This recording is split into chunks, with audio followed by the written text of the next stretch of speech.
here. I have my own journal, and this setup, I created it about 5 years ago. I've been doing it on notebooks and things like that. But now I'm so excited that I get to offer my own products. And it's just the three things that are important to me, not the to-do list, but what really matters, something that you're grateful for, something that you're proud of, something that you dream of, and something that you pray for. Something simple but effective. And you can find it in lifewithfrancy.com/shop. There you can find some notebooks and a planner now. So check it out. It will be in the description of the episode. Hello and welcome to Life with Francy podcast, a place where you will find all kinds of conversation like mental health, self-love, self-care, trauma, hobbies, and more. With this podcast, I want to create a place where we support one another in business and personal life. Hope you enjoyed this episode. Now, let's get the show started. Today's conversation was thanks to Podmatch, an amazing community for podcast hosts and podcast guests to make amazing collaborations like this one. You can check out the in the description of the episode. And on today's episode, I have the pleasure to talk to Kiah, who grew up as a Navy brat. She is currently a teacher, songwriter, podcaster, and mental health advocate. She currently works as a deaf educator and a true crime podcasting, hosting Stand or Ground, the Deanna Stevison Case. She is a strong advocate for mental health and currently lives with OCD and anxiety. Her depression entered remission in 2019 after completing a transcranial magnetic stimulation treatment. I can't wait to have a conversation with you, girl. Welcome to the show. Tell us, what is life with you? Thank you. Thank you so much for having me. Life is pretty crazy right now, but I guess I don't know. When I was in college, I feel like I was like, one day life will slow down, and now I'm like an adult, and I realize life does not slow down. It doesn't slow down for anybody, which is kind of freeing to realize. But yeah, so right now, I'm actually on medical leave for mental health, which is an interesting part of my journey, and I think something that I kind of thought I was done with my journey. Mm-mm. No, jokes on me. You're never really done with your journey, right? Especially when it's mental health. But yeah, so right now I'm hosting that podcast, which is about my cousin's murder, doing an IOP online for mental health, and generally just trying to figure out what makes me happy so that I can continue that in the future. Okay, I love that. And little side note, I got um a lot of issues when it comes to mental health. And after the mental health evaluation, I was able to give myself some grace because Mhm. I was like, holy moly, girl, I have no idea how you deal with 24 hours when you have so much going on, you know? But yeah, tell us a little bit about your story, and we're gonna go little by little because I am so interested on your podcast and everything else. So I'm sorry about losing your cousin, and but yeah, tell us a little bit about your story. Yeah, so I was originally diagnosed with depression when I was 14 years old. And then the anxiety diagnosis came after that, with panic attacks, which are, my favorite Horrible. part of being mentally ill. Yeah, yeah. Uh, my first panic attack, I have like muscle spasms, so my face was shaking, but I was like, my Mm. face is vibrating, and I truly thought my skin was going to come off of my face. So that was a great way to experience my first panic attack. But a lot of the depression, on top of not just being depressed, but also being a teenager, was it kind of became very much wrapped up in my identity. I didn't really know who I was outside of the depression.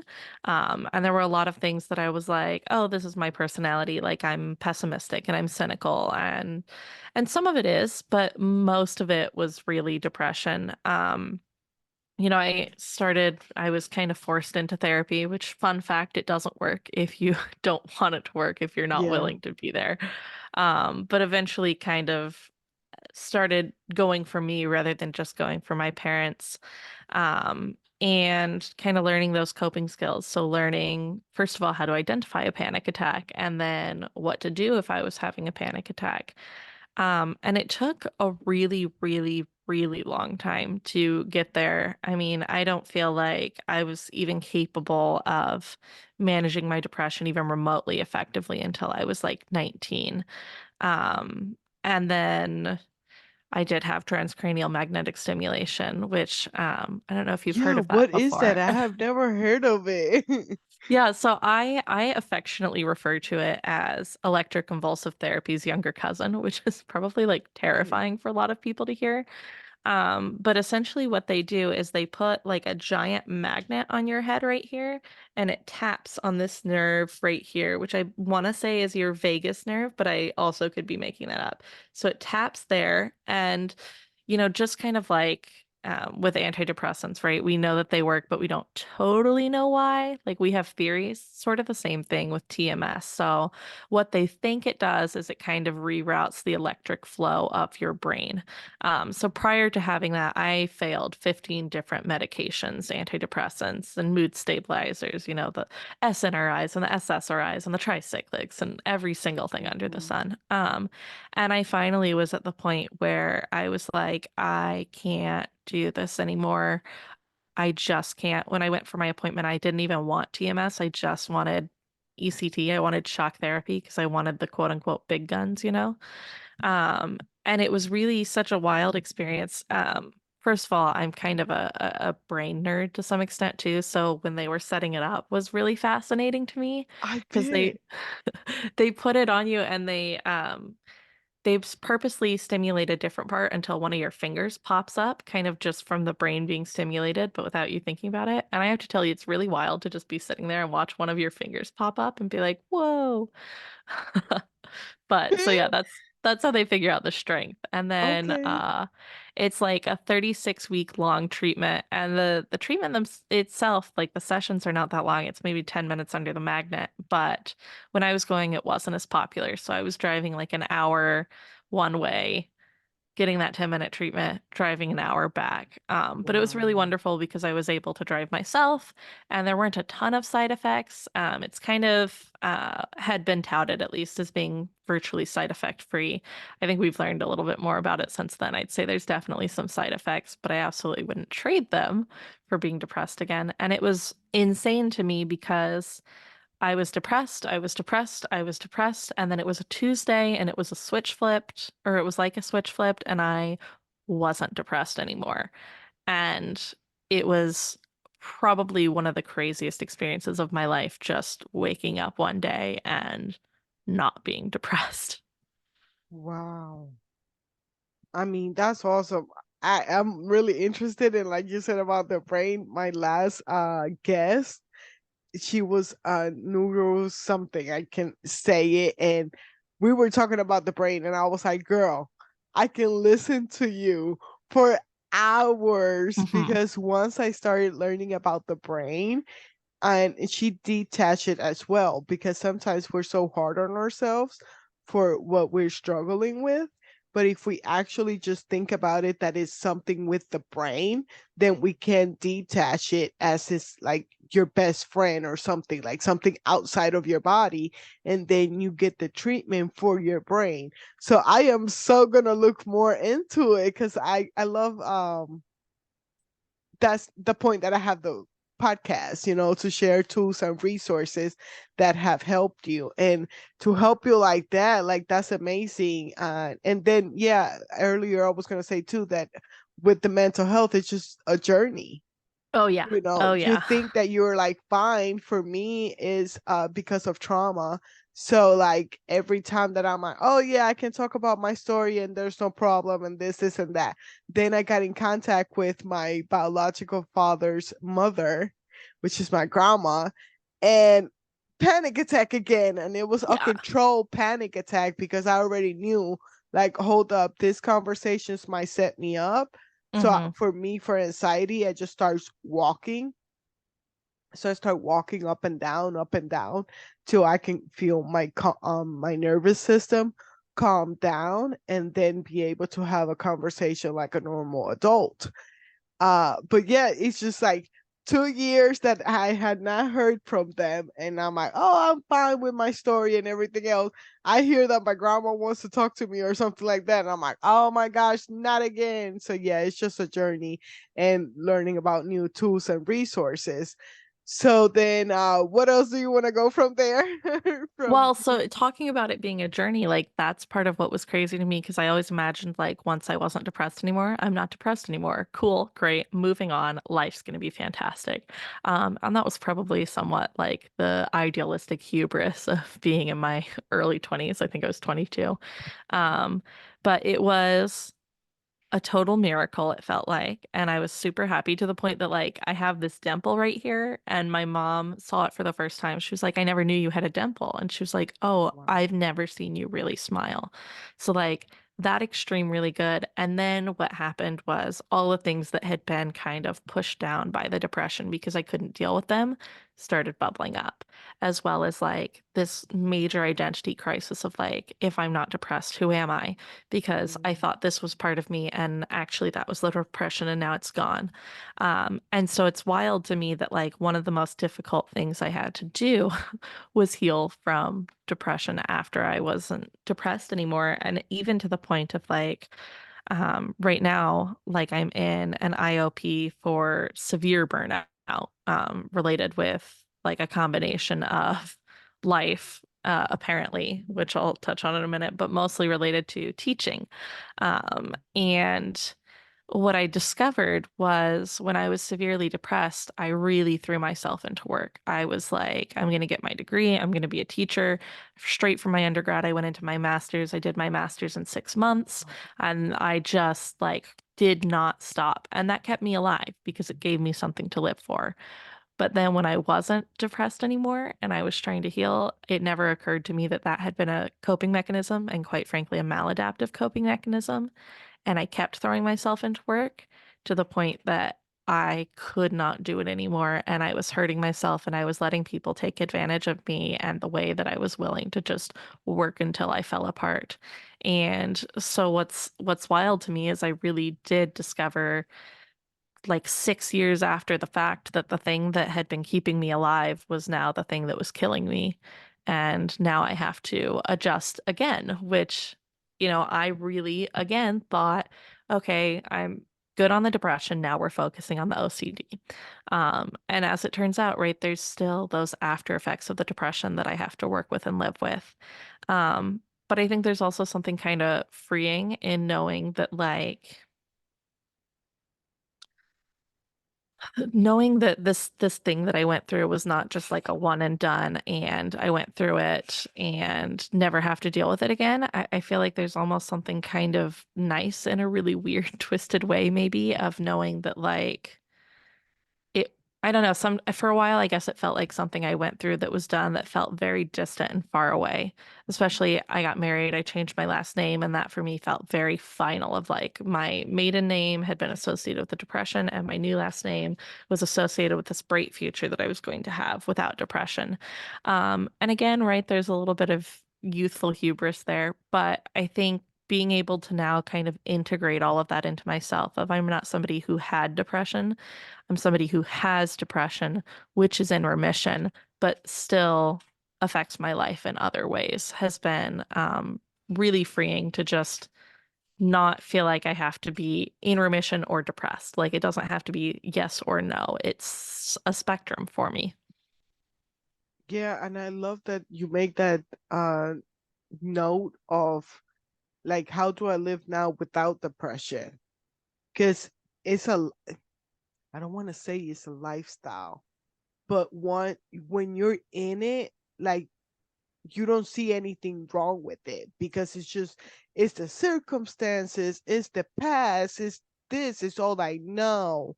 And then Hmm. once you're out of it, that identity changes and it's like, oh no, hold up, I'm supposed to be this person. I went through identity crisis with anger because I thought that I was supposed to be angry. I work for the post office, so that's what we do. We get mad. So when you're not angry, you're like, no, but no, like the mail is late. I'm supposed to be angry about the mail Hmm. being late. And now that I'm like, oh, the mail is late. I guess I'll just go deliver some parcels as I wait for the mail. Chill. Nothing to be angry about. But it is an identity crisis once you're out of it, and it's a journey, and it can come back at any freaking time. Yes. Yeah. Yeah, and that's, I mean, relapse was such a huge fear for such a long time of like, at first it was any sad emotion. Like I would watch a sad movie, feel sad and be like, oh, the depression's back. Like, no, realistically, if you watch a sad movie, you're allowed to feel sad. You're gonna be If sad. something Yes. sad happens, you're gonna feel sad. It doesn't mean the depression's back. And that was something that I struggled with for so, so long. And finally, by the time I stopped fearing it was when I hit severe burnout and actually did have some relapse of my depression symptoms.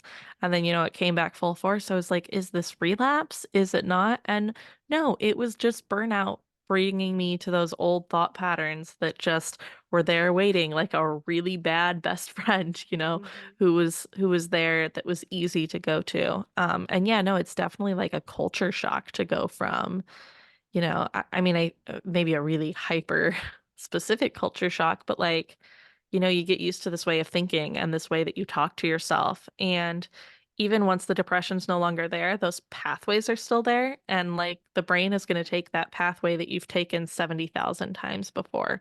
So even if you don't necessarily hate yourself in the same way, your impulse is still to be like, God, I'm so stupid, or I can't believe I did it this way, because that's just what you're used to. And are you an empath?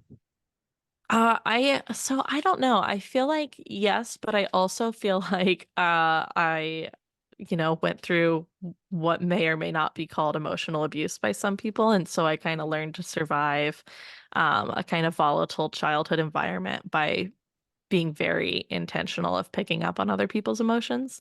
So I don't yeah, know if that's being empathic I or just trying to know. survive, you know. Right? It is interesting. For me, I know I'm definitely an empath because, like, if you're feel it, I'm feel it too. And I'm like, hold Mhm. up, why am I feeling it? Like, once you're out of, like, that person is gone and you're still attached to those feelings. But I wonder too if it's trauma because I didn't have emotional intelligence adult around me either. So I don't know because of what I went through. I can see it in other people and be like, oh, hold up, let me be nicer because I just see pain and suffering in this person, even in a. So that's interesting too. If I am an empath or is it just because of trauma? Yeah, or Who maybe knows? both, right? Or Like, both.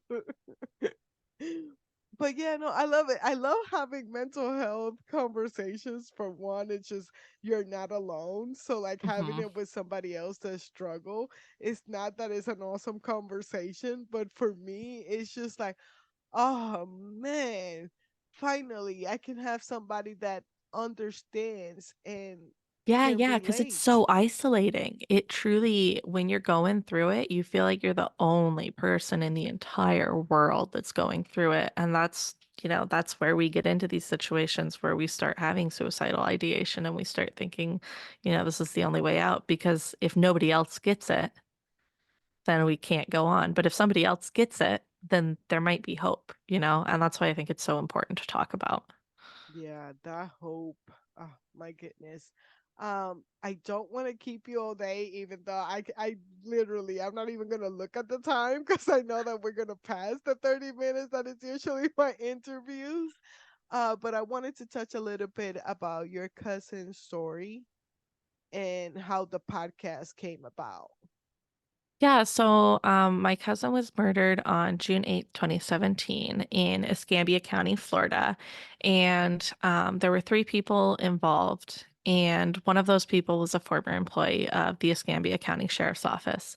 And the law enforcement agency that investigated my cousin's death was the Escambia County Sheriff's Office. Yeah, there was not really a thorough investigation done. All of the people involved, they had one interview. Two of them weren't even separated before their police interviews.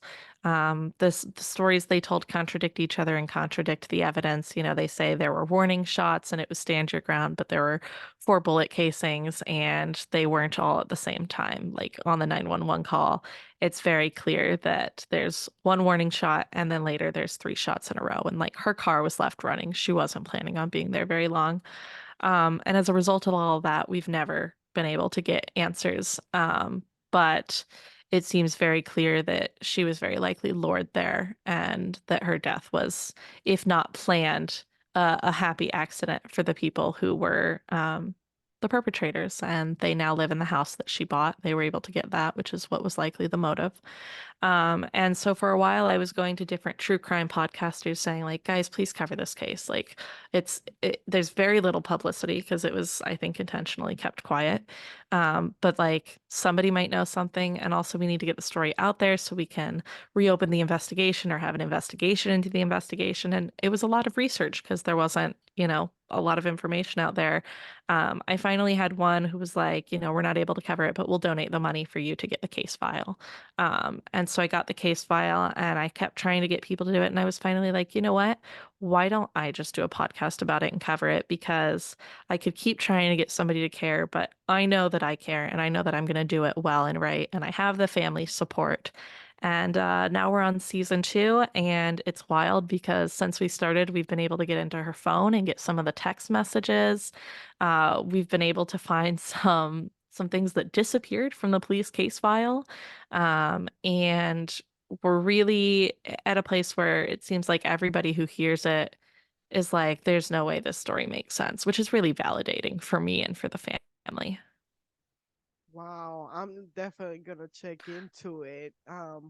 Anything true crime, you know how it is. You go Yes, down the yeah. rabbit hole and then um but wow, yeah, and yeah, as a podcaster, yeah, you start getting people out there and those people know people and next thing you know, you start making some changes. So I'm glad that I know that it has to be hard because losing a family member, but I'm glad that you went out there and is trying to get more tools and resources to get this case out there.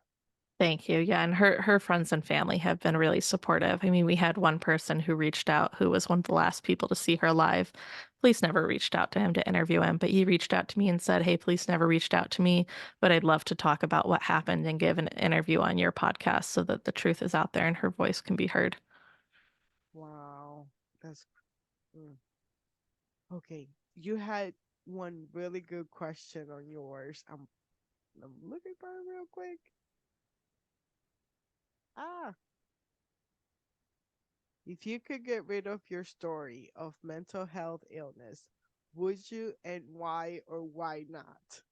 Oh, yes, I forgot I did that. I absolutely wouldn't. I think, like, would I maybe get rid of some of the absolute worst moments of it? For sure. But like overall, I think, the person that I am and a lot of the things that I really love about myself and cherish about myself are things that grew in part because of the mental illness. And maybe I would still be that person without him, but I don't know, and I'm not really willing to take that chance. I think I'm a very compassionate and passionate person. I think I'm somebody who's reliable in a moment of crisis, but also somebody that you can go to and get comfort from. And I think I'm really, really good at helping other people kind of get through difficult moments. And I don't think I'd be able to do that without my mental health journey. And like on top of that, one of the things that I learned with this burnout was if I had not been severely depressed, I wouldn't have realized that I was burnt out. I would have kept going longer and further. It was really that I went, this was something that happened when I was severely depressed and it's happening again now. Something is wrong. And I was able to call it before I ended up in a much worse place, which I'm very grateful for. So yeah, I would not trade it. Girl, I'm with you on that one. I just read that question and I had to think about my answer as well because I'm somebody that got diagnosed with 7 mental health illness. Like I was like, oh yeah, I don't need to have one. Let me just have most of them all at I once. call it the laundry list. Yeah. And then I get offended when somebody comes and they like have more. I'm like, really? I thought that that was it, but now you're gonna beat me. But it's just for people that have dark sense of humor, Oh, for they sure. they get it for sure. But yeah, I think about it, and it's like, no, like it made me who I am today. And like you said, you can have like that compassion and understanding for other people and be their comfort zone too. Like they might not be comfortable to tell somebody else what they have told you. Mm-hmm. And at work, like it's not funny, but it's what I do. I have three people in management, and two of them I love. One is like Mrs. Joyful, and she tries to do the best, and no matter how bad it is, she's like, I'm trying over here, I'm still gonna be smiling. Then you got the boss lady that she just wants to be the boss, and you're like, hey, you gotta let her be. She is the boss, so that's why she's the boss lady. But Mr. Military, oh my God. I told the boss lady the other day, and I was like, ma'am, I'm gonna let you know right now it was a bad day. So I just gave her a smile. And she was like, she turned around and she's like, thank you so much for smiling back at me. Oh. I was like, I understand. It's a bad day, ma'am, but it's okay. Everything will be okay because my coworkers were not smiling at them. But I told her, I was like, hey, you know how I told you about my mental health diagnosis? And like, he is going to be, I act like my mental health is my superpower. Mm-hmm. So I was like, bipolar activated because like I am doing so much work and I Mm-hmm. have come with so much warning. I have paid $10,000 in my mental health, with a coach because therapy, I don't want to say therapy doesn't work because therapy helped me out a lot and I have been on and off. The Mm-hmm. thing is that therapy is more of like the feelings, how to get you out of the feelings.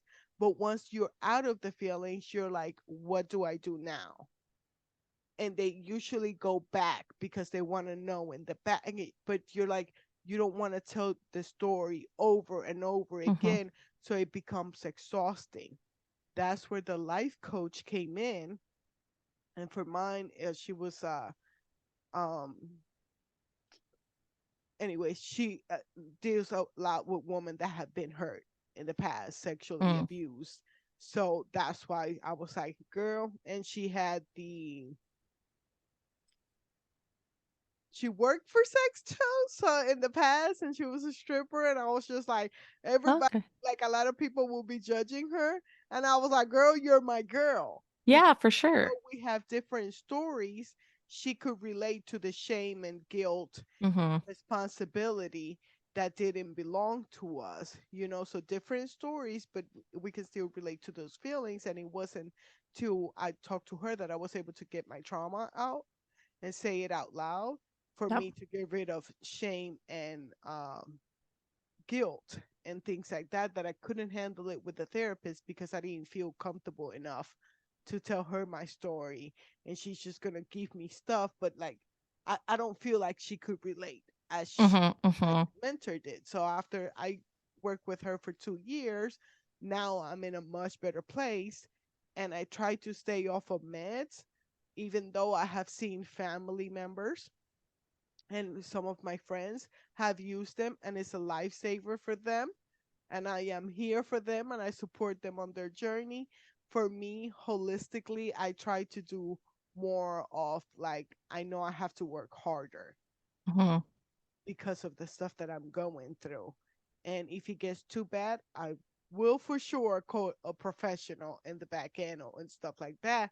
But when I say it's like bipolar activated, it's just because like I have gone through a lot. So if you get me to that point, I will try to control myself, but I have let you know. So Yeah, sometimes I'm yeah. just like, you know what? Jesus, take the wheel. I hope Jesus have some mercy on you, get some mercy on you, because I am about to go off. But it's that self awareness and that work behind the scenes that you Mm-hmm. can be like, okay, this is how I felt in the past, and this is not how I want to feel in the future. So I know that I need some time for myself. Because if you don't do it, your body will let you know Oh, when yeah. something is up. Well, and I think that's so important that you bring up like there's no one right way to be mentally ill, right? Like everybody, something different works for everybody. And I think if we get focused on trying to do it the right way or the way everyone else does it, we'd really do a disservice to ourselves because like it's clearly not one size fits all and something different works for everyone. Definitely not. And this is why I have the podcast, to have this kinds of conversation and like, you know, share your wisdom and share your tools and resources that have helped you because now with the magnetic thing that you mentioned, somebody might be like, "Oh, I have never heard of that before. Let me go and check it out." Yeah, for sure. And it's a lot more popular now. So hopefully they don't have to drive an hour each way. Depending on where you live. Is there anything else that you would like my listeners to know about you or your story? I guess, other than I'll give a quick plug for where they can find my podcast, and then I do have a quick funny story that I can share with you Heck about yeah. talking about transcranial magnetic stimulation. So, my podcast is Stand Our Ground, and it can be found, wherever you get your podcasts, or you can go to standourgroundpod.com, which is our shiny new website.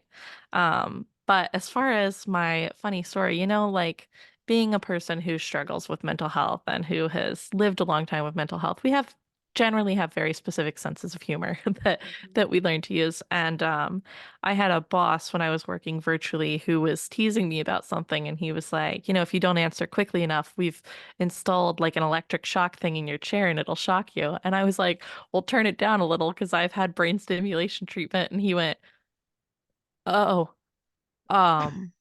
Uh, I was like, no, sorry, I thought that was funny. I wasn't trying to make you stressed. I thought we were having a good time, and now I realize that I've made you feel terrified and awkward and like I'm gonna go to HR. So yeah. Yeah, it is, girl, because not a lot of people get it. But I think it's a coping mechanism Oh, for sure. because like we can't do anything and like sometimes people try to make fun of us or like make us feel less and you're like you really think that you're doing something like if you only knew how mean I am to myself you You will have be no like idea what I've you been through. you will be like, oh no, girl, you need to talk better to yourself Yeah. instead of like being so mean. So yeah, I totally get it. I got your joke, but I can see it because I make people awkward, especially when I talk about my trauma. Hmm. I'll be saying something and I'm laughing, and people are like, hold Yeah, and up, then did everyone she looks just at you say like, what she what? just said? And I'm laughing. Oh, I'm going to hell because I'm laughing, and I'm like, no, it's like it's funny. You can't do anything about it. It You're like, happened. oh, So you I must went have to had a therapy. happy Don't worry childhood. about My it. bad. Yeah. Yeah, right. Oh my goodness. Let me see. Okay, so this year I'm asking, what are you grateful for? Oh, well, I guess I mean I could say transcranial magnetic stimulation, right? But that feels like a little bit of a cop out. So I guess what I'll say I'm grateful for is I'm really grateful for I had this like crazy idea almost a year ago, but not quite, of like I was just gonna learn how to play guitar. And I've always written poetry to kind of cope with mental health stuff, and now I write songs. And so I'm really grateful for just kind of following that impulse of I want to do this and I'm gonna try it. And so I'm trying to follow that more because it's served me pretty well so far. Yeah, I love that. And I forgot to ask, you had so many things in the, yes, about the songwriter. How did that come about? Honestly was just like it sounds kind of silly, but I always have like words going on in my head, and I Mhm. sometimes I just sit down and they just spill out of me. And so like I have songs that I've finished in like 10 minutes just because they just needed to get out. I've done songs for therapy assignments. I'm not the best singer in the world, so I'm hoping one day someone will record them. If you own a record label, feel free to reach out to me. But yeah, and if people are remotely interested or if they're always available for cover. It's on TikTok at Mrs. K Pen, so at MRSKPEN. I absolutely love that. And I really think so that mental health is just your superpower as well, because that's how I feel with the journals. I started creating journals. My mentor had told me, and I was like, "Girl, who you talking to? Like, what?" And now, because of Lulu Publishing, which is another like um on demand, because I can't do it on my own. But Hmm. it's like it's the way that my brain works, and like I give her like 5 different journals to my virtual assistant to create, and she's like, "Oh my gosh, slow down!" And I was like, "No, hold up, let's just put it on a file because we don't need them right now." But it's just your brain is different, so I love Oh it. I yeah. love it that you're letting that creative side um out, and I hope that more people like reach out to you that they want to sing your songs. I hope so too. That'd be lovely. And I definitely am gonna have to look into your journals because I have like a notebook obsession. Yes, me too. I got so many different types for different reasons, and it's just the way that my brain works. I wish that I could be the ones that have a planner, and then they have all everything color coded and it looks so pretty. No, I need a different notebook for a Mhm. different thing of how my brain works. So, anyways, thank you so much for coming on the show and sharing your wisdom and your story with us. Thank you so much for having me. Thank you for listening to another episode of Life with Francie podcast. You know, you can find it in any all the major podcast platforms as well as my YouTube channel. You know the drill. Help the girl out. Follow, subscribe, like, and you can find all the links in the description of the episode. Hope you have a blessed day. Bye bye.